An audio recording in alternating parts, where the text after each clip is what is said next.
there, my name's Tracy, and in this video we are going to talk about irritable bowel syndrome in the context of functional medicine, why it's great and why it doesn't work for thousands and thousands of people. So about 1/5 of Americans have IBS, and when you go to doctors, most of them will say it's in your head. And that's what they used to tell me, and my parents would say it's all in my head because I used to have a bunch of anxiety. And that was really frustrating because what do you do about something that's all in your head? And here's the thing, it's the truth, but it's not the whole truth, so make sure you watch the rest of this video and you'll find out more. But thank God, functional medicine, there are ways that you don't use hardcore drugs such as Imodium, laxatives. So there are other ways to treat and relieve symptoms with a more, I feel, a more effective approach. So these are the most popular ways to treat IBS with functional medicine. So you usually go through about 3 stages, and the first one is eliminating foods that you're sensitive to or that irritates your gut. So for me, I went to a holistic allergist and I got a bunch of food allergy testing done, and I basically eliminated most of the foods that do cause common allergies, and I was really careful about, you know, going organic and going super clean. So that's what I did, and then after, what they'll say is to clean out the bad bacteria that's causing the small intestinal bacterial overgrowth and that's destroying your gut lining. So some common medications you'll take is Xifaxan and some other antifungals. But here is a really great thing that you can do for yourself if you feel like you have a problem with small intestinal bacterial overgrowth. Is I used to take bentonite clay, hydrated bentonite clay, and mix it with caprylic acid and psyllium husk. So it's about 2 tablespoons of bentonite clay, and what that's great for is it starts to break down the cell wall of the bacteria so it can die, and then the psyllium husk and the caprylic acid kind of help it mold together and pull the bacteria out so that it is eliminated from your digestive system. So I learned that through this person that had leaky gut, and he was in a natural food store, and he actually had to pay $300 or so just to get this information. So I was so glad to have that, and I'm passing that on to you. So instead of taking some drugs, you can take hydrated bentonite clay and caprylic acid and psyllium husk, which is all natural. And then the last step is to repopulate your gut with good bacteria and heal your gut lining with, say, foods like bone broth and collagen forming supplements, powders. So that's that. However, functional medicine alone cannot cure IBS, and the big question is why? Because thousands of people are still not being relieved by using just functional medicine. A great start, but it's incomplete.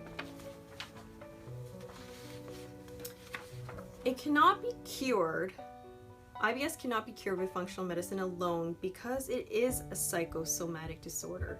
If it was totally caused by food, then I would say functional medicine is the best route to go. But because it's a psychosomatic disorder, we have to work with the psychosomatic dimension part of ourselves, because functional medicine, it manages symptoms, but it really does that only on a physical level. It does it really well on a physical level, but we are so much more than that. We are beyond physical. And you know that. We are emotional, social, psychological, and spiritual beings. We are all of these. We're a holistic being. And so because of that, IBS, and I feel most conditions need to be looked at in a holistic manner. And I mean, that's the shift that's happening from like Western medicine, which really focused on physical, and now we're kind of looking at, okay, you know, the mind is important and the food is important, all the other things are important. So this is what some really brilliant IBS sufferers are saying after trying functional medicine. So these are real case studies. So there's a male in his 20s. He did everything that he could for a year, but nothing is changing. And then I've been seeing a lot of people comment that they've had it for 20 or more years, and that's insane. I mean, I had mine last for probably over 5 years, but I could not. I was very desperate, and I could not live the rest of my life like that. That's really no way to live. In case 2, we have here a student, a male medicine student. So he obviously is, you know, going to school, and he's learning deeply about how to cure himself, and he finds out that it is stress related. So he says, you know, he's tried the probiotics, the antibiotics, the antifungals, and it is the stress. And what he says is really interesting, that it's a deeply rooted stress lodged in our nervous system. So you can imagine how hard that is to cure in many people. And then another male says that it's buried root causes in your subconscious. Unless you can reach your deepest mind and understand its hidden message, you'll never be able to heal yourself from the psychosomatic diseases like IBS. That's the truth. So very interesting, buried root causes in your subconscious. And then the other male in medicine is saying that it's deeply rooted in your nervous system. It's almost like it's like a part of your DNA. How do you heal something like that?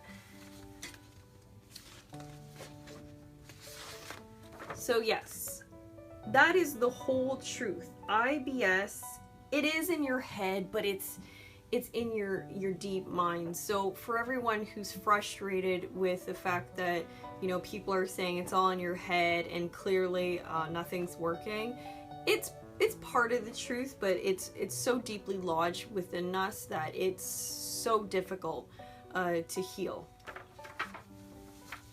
So please see the videos that I made for you, and it's about, you know, stories, struggles, and the truth about curing your IBS. I made it just for you. Make sure you watch it, and I'll see you there. Bye now.